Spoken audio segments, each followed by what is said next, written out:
Hello everyone, and welcome to a No Correlation Nick story video. Today I will tell the tale of how I made $200 by doing science. This happened during my senior year of high school, but I still remember it just because I ended up doing way better than I expected. Before I begin with the science fair part of the video, I actually want to explain the experiment, sort of like a showcase because I enjoyed doing it.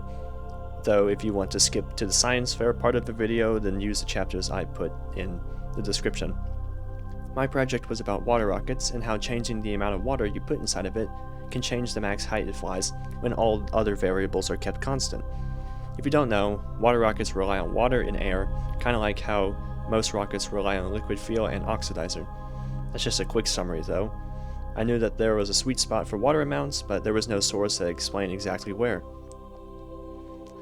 I'll skip the hypothesis. I thought it was an intermediate amount to put in the water, to put water in, so I'll simplify the procedure for time's sake.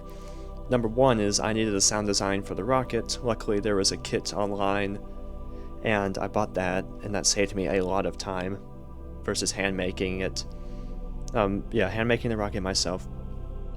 It could have been prone to flaws if I had done that. Essentially, and even it would also be the hard way. Number two is I went to an open field near my house, set up the rocket and its launcher and all that, and I had to test 6 different amounts of water levels, and each rocket needed to be launched 4 times for good data collection. I enlisted the help of my mom for launching the rockets, as I needed to stand a certain distance away from the launcher for the method of data collection that I used. Instead of spending money on an altimeter, which is actually really expensive, I decided to use good old trigonometry.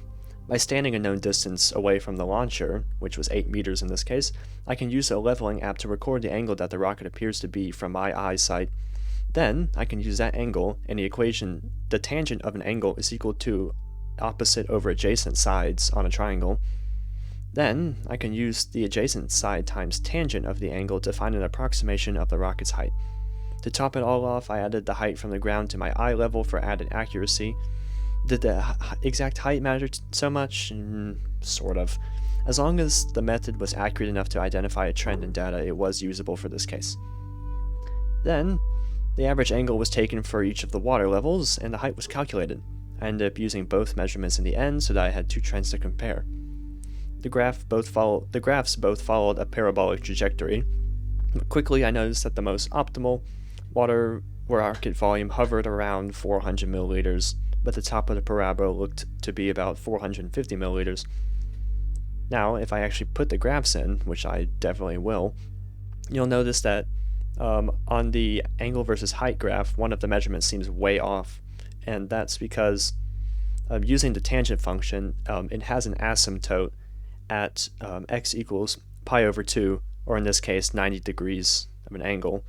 So the closer you get to an asymptote, the less accurate your data points will get.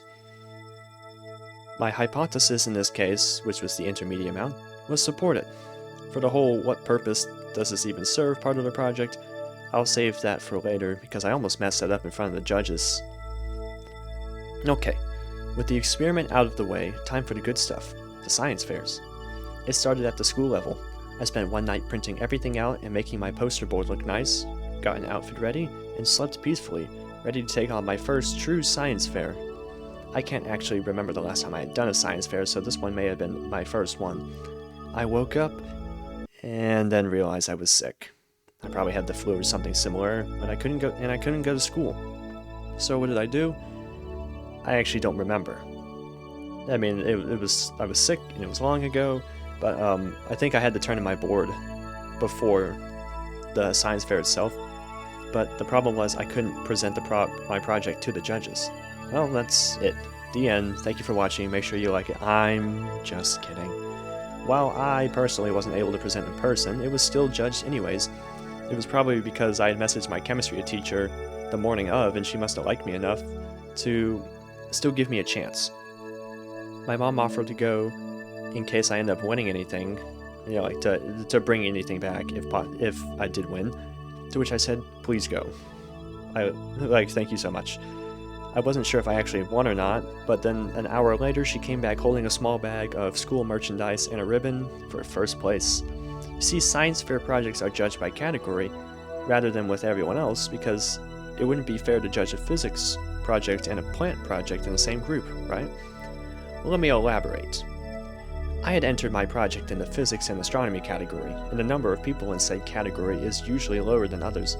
On top of that, most of the super smart people who have access to expensive medical equipment through family connections to a medical school in my city enter into biology or similar categories.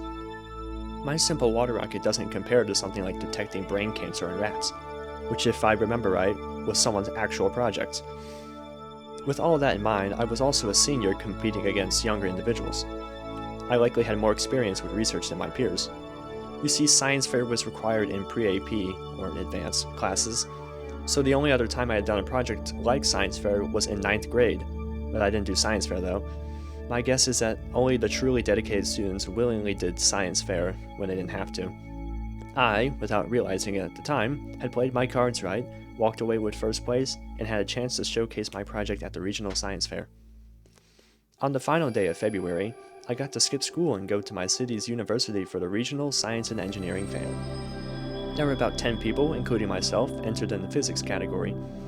I forgot to mention this earlier, but categories are split into junior high, which is grades 7 through 9, and senior high, grades 10 through 12. So I only really got familiar with the senior high part of the science fair. I was nervous because it looked like everyone else had pretty solid projects. To pass the time, I ended up talking with the two people next to me, and we said that we would get all 3 placements for the state science fair. They were fun to talk to. Actually, they're the reason I have Instagram now, because we wanted to stay in contact for the rest of the science fairs. Before I knew it, the judges were making their rounds. Waiting felt agonizing, as everyone around me was getting judged. Eventually, the first judge out of 2 asked me to talk about my project. I gave a good explanation, and he seemed to like it.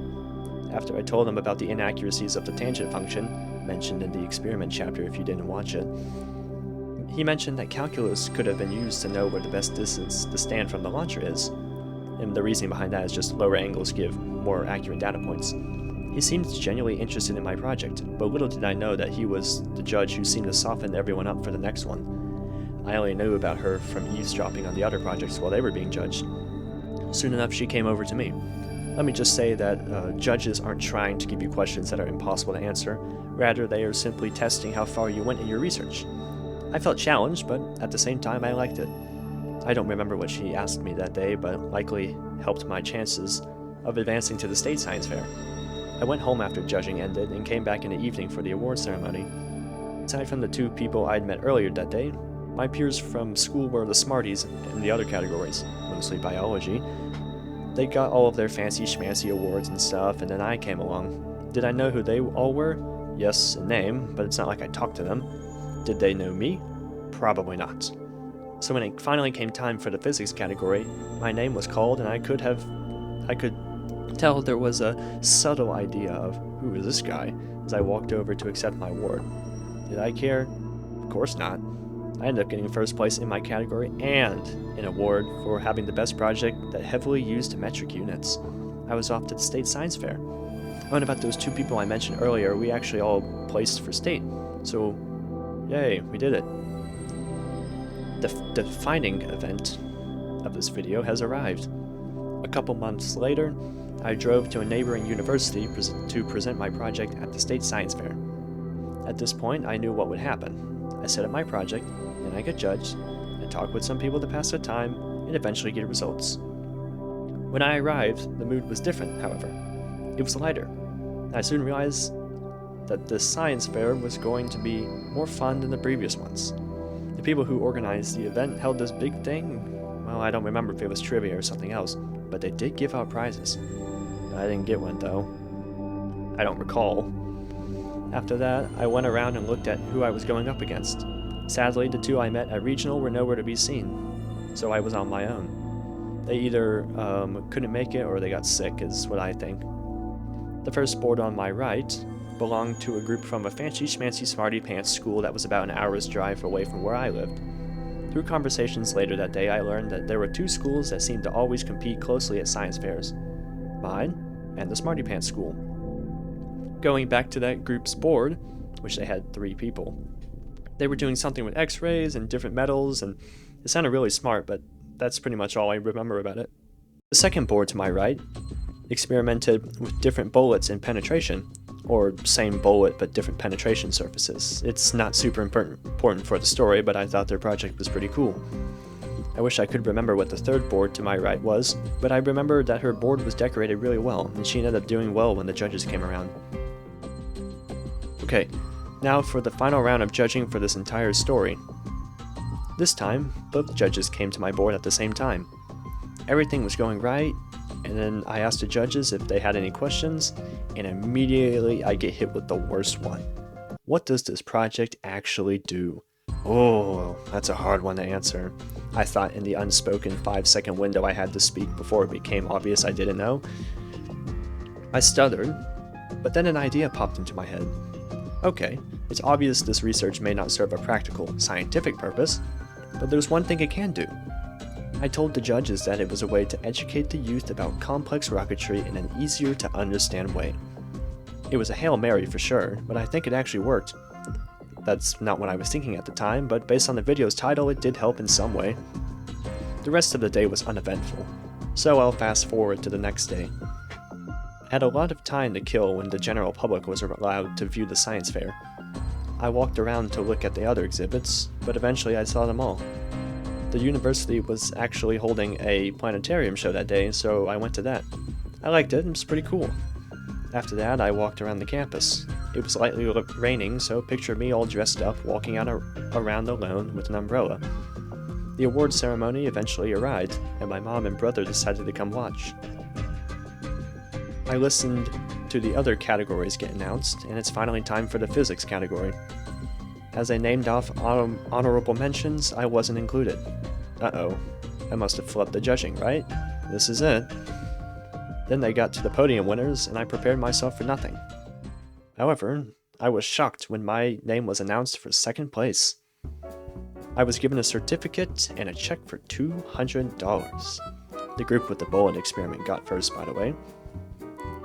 So in the end, I was obviously pretty happy with myself, considering I'd managed to go all the way to the top, not counting the International Science Fair, which I did not qualify for, but that's where all the smarty pants from my school go.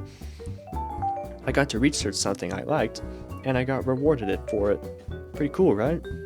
And that's pretty much it for the story, so I hope you enjoyed it. If you did, I suggest leaving a like or comment, and I ask that you please click the subscribe button because I like seeing the number go up. Also, I have the fan club server linked in the description if you want to join. Okay, that's it, bye.